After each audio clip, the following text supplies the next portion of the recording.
પાટણ બાસ્પા ખાતે ચાલતી મહર્ષિ દયાનંદ આર્ટ્સ અને કોમર્સ કોલેજના પ્રશાસનની ગંભીર બેદરકારી સામે આવી છે। કોલેજની ચાલુ પરીક્ષા દરમિયાન વિદ્યાર્થી મોબાઈલ સાથે રાખી આપી રહ્યો હતો પરીક્ષા। વિદ્યાર્થીએ મોબાઈલથી રીલ બનાવી ઇન્સ્ટાગ્રામમાં અપલોડ કર્યો છે। પરીક્ષા દરમિયાન મોબાઈલ લઈ જવા પ્રતિબંધ છે, છતાં વિદ્યાર્થી મોબાઈલ લઈ ગયો અને રીલ બનાવી વાયરલ કરી છે। જય ઠાકોર 345 નામની ઇન્સ્ટાગ્રામ આઈડી પર વિદ્યાર્થીએ રીલ વાયરલ કરી છે। સમગ્ર મામલે વિદ્યાર્થી નેતા યુવરાજસિંહ જાડેજા ટ્વીટ કરી શિક્ષણ વિભાગ અને યુનિવર્સિટી એક્શન લેશે કે નહીં તેવા સવાલો પણ કર્યા છે। એચએનજીયુ અને બાસ્પા કોલેજના પ્રિન્સિપલ પણ દોડતા થયા છે। એચએનજીયુએ રીલ મામલે કોલેજ પાસેથી રિપોર્ટ મંગાવ્યો છે। કોલેજ સંચાલકો તાત્કાલિક એચએનજીયુએ પહોંચ્યા અને સંચાલકો પરીક્ષામાં રીલ મામલાના રિપોર્ટ સાથે એચએનજીયુ દોડી આવ્યા છે। જવાબદાર વિદ્યાર્થી સામે કડક પગલાં ભરવાની ખાતરી આપી છે। આજે BSM 6 નું છેલ્લું પેપર સમાજશાસ્ત્રનું હતું અને પૂર્ણતાના આર્ય હતું અને એક વિદ્યાર્થીએ વિડીયો વાયરલ કર્યો એ એમને ખબર પડતા જ અમે ગંભીર નોંધ લીધી। અમે અમારા સત્તાધીશોને જાણ કરી અને અમે એમને જાણ કરી તુરંત જ અમે યુનિવર્સિટી આવીને કુલસચિવ સાહેબને અહેવાલ આપ્યો છે।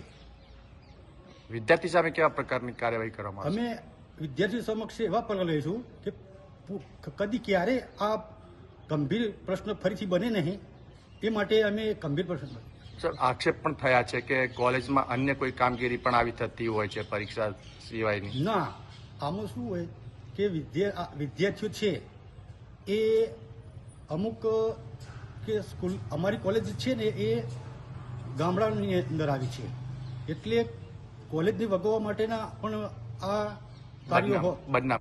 આમ તો હું આજે બહુ વ્યસ્ત કાર્યક્રમમાં હતો પણ કેટલીક મીડિયા થકી ફોન ઉપર માહિતી મળી કે આવી રીલ બનેલી છે ત્યારે મેં તાત્કાલિક Maharshi arts and commerce college બાસ્પાના પ્રિન્સિપાલ સાથે સંપર્ક કર્યો અને સંપર્ક કર્યા પછી એમનો વિગતવાર અહેવાલ મેં રજિસ્ટરના મેલ પર મંગાવેલો છે। એટલે એ વિગતવાર અહેવાલ આવ્યા પછી એના ઉપર શું કાર્યવાહી કરવી એ યુનિવર્સિટી વિચારશે। બીજું એવું પણ જાણવા મળ્યું છે કે અત્યારે યુનિવર્સિટીની કોઈ પરીક્ષા ચાલતી નથી, પરંતુ જે તે કોલેજોની ઇન્ટરનલ પરીક્ષાઓ ચાલે છે। એટલે આંતરિક પરીક્ષાઓનો મામલો હોય તો તેની જે કમિટી છે એ કમિટી વિદ્યાર્થી પર શું પગલાં લે છે એ પણ આપણે રિપોર્ટ મંગાવેલો છે। શું પગલાં ભરવામાં આવશે?